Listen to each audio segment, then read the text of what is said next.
Well, no one has ever seen anything like it. Presidential candidate Donald Trump defied just about every single political odd. But maybe that's because, as he will tell you, he's not a politician. Maybe Donald Trump is still a reality TV star.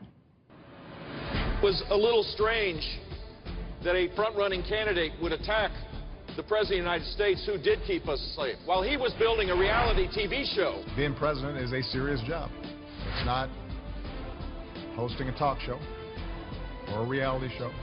He's an actor playing a candidate, in effect. I continue to believe Mr. Trump will not be president. For him to say that actually is a great compliment, if you want to know the truth. The reason is because I have a lot of faith in the American people. You're lucky I didn't run last time when Romney ran, because you would have been a one-term president. So which is it, reality star or candidate? Someone who knows a little bit about being both. Wisconsin Representative, former contestant on MTV's The Real World, Congressman Sean Duffy goes on the record. Good evening, sir. Hey, good evening, Greta. Thanks for having me on. I take it you don't have a problem with someone who's appeared in reality shows going on to having a political career, right?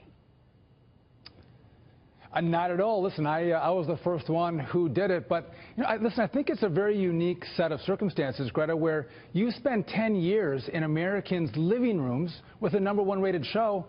Americans feel like they get to know you, and I think that has benefited Donald Trump, especially at the start of his campaign.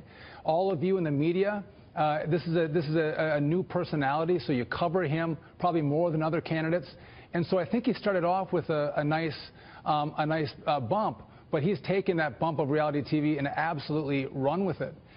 And I think, listen, Greta, I think what's unique, too, is I was a former prosecutor. You're a lawyer as well. We learn how to speak simply with simple phrases. And Donald Trump, I think, doing reality TV, figured out you have to talk simply, even with complex issues, to make them far more relatable over the TV screen. And he's taken that in his campaign. Simple phrases like, make America great, build a wall, our government can't negotiate a deal to save their life. It's been impressive. You know what I think is interesting, though? I think it's rather elitist of the other candidates to refer to him as so they look their nose down at him like he's a reality star. Most Americans, a lot of Americans like reality TV, and they're ignoring the fact that whether you love Donald Trump or not, he's been a very successful businessman, and they don't say that. They don't talk about his success as a businessman. They sort of look down at him because he was on a reality TV show. But Americans like reality TV, and they like the people that are on them, at least some of them.